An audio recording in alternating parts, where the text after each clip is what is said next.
let's kick this up a notch and get your first real comedian up here.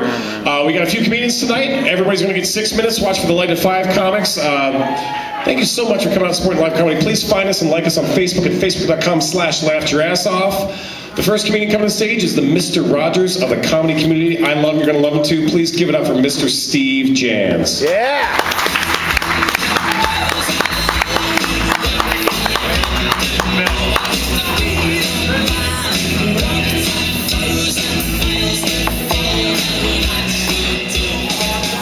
Thank you. I planned on like 3 minutes and then they come up 2 minutes ahead of time and tell me I got to do 6 minutes. Anyway, guys, have your wives or girlfriends ever asked you one of those questions that have an answer that they want to hear and an answer that everybody else sees? My first wife asked me, do you think I'm fat or pleasingly plump? Now, just to give you a little bit of an overview on her, she was a fat woman when I married her. I knew she was fat. I thought everyone else knew she was fat. Matter of fact, the only people on earth that would probably think she was pleasingly plump were those folks from my 600-pound life. I can see them looking at her and saying, my Bertha, I don't know how you can eat all you do and remain so pleasingly plump. Another time she asked, do you like women in tight jeans? That depends. Are you talking Rosie O'Donnell or Jennifer Aniston? There's a huge difference there. She asked me another time, do you think I should go on a diet? And I'm like, you want to say yes, you know it's not the answer she wants to hear. And I don't know, I didn't practice that joke, so let's skip that and go to something else. Thank you. Screw-ups are funnier than my real jokes. So, a couple weeks after I moved out of the house, her mother calls me up and asked me to meet her for lunch, and I thought she's probably going to tell me to get my butt back to her daughter. But through the whole lunch, she didn't say a word about Bertha. Until we walked out the door, she says, you know, we enjoyed having you as a part of our family. We'd love to have you feel a part of our family as long as you'd like. She can be very difficult to live with. I'm surprised you stayed with her as long as you did. And I said, you know, that would have been good information to have had that night that I came over to your house and asked if I could marry her. You could have come in, asked me to come into the kitchen or something and said, you know, you're welcome to marry her, but she can be very difficult to live with. So, thank you again.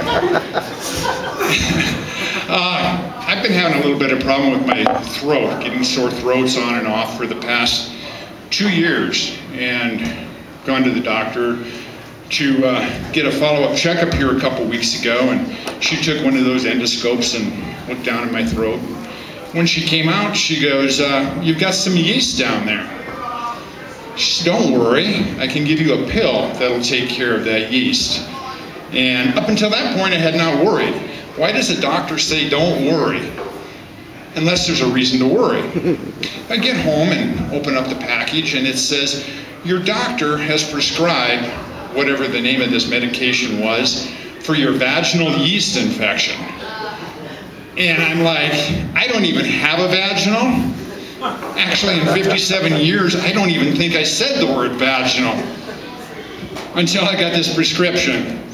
So I'm at work one day and I told the story to one of the guys I work with, and he goes, yeah, he said, my wife had one of those vaginal yeast infections, and her doctor, he told her to try Active Culture yogurt. That's that plain crap.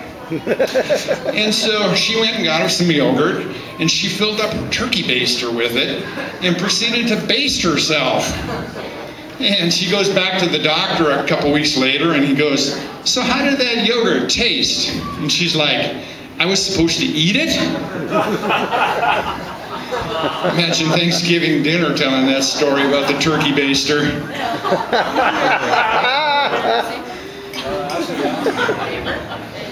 Now where do I go? See that light come on yet? We've got a couple minutes maybe. Okay, I've got a friend who likes to ask some really weird off-the-wall questions, just out of the blue or maybe during a lull in a conversation. My wife and I were having dinner with him and his wife one night, and he asked me, "Are you a folder or a water?" And I'm like, "Folder or a water? What's that?" And he's like, "Do you fold or wad your toilet paper?" And I'm like, I guess I'm a water. I had to pause and think about that. I had no idea. I assumed everyone went into the bathroom and wadded their toilet paper. So I got home that night and that thought kept going through my mind, and so I Googled it.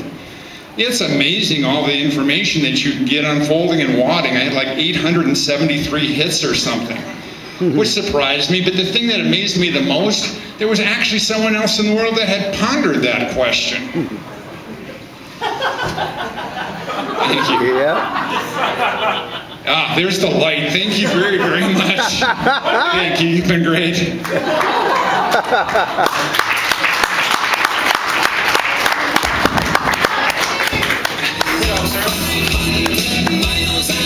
Steve Jams, Mr. Rogers of our comedy scene. Gotta love him. Good job. He's got a yeast infection in his mouth because he eats so much pussy. Don't let him fool you. All right, moving right along.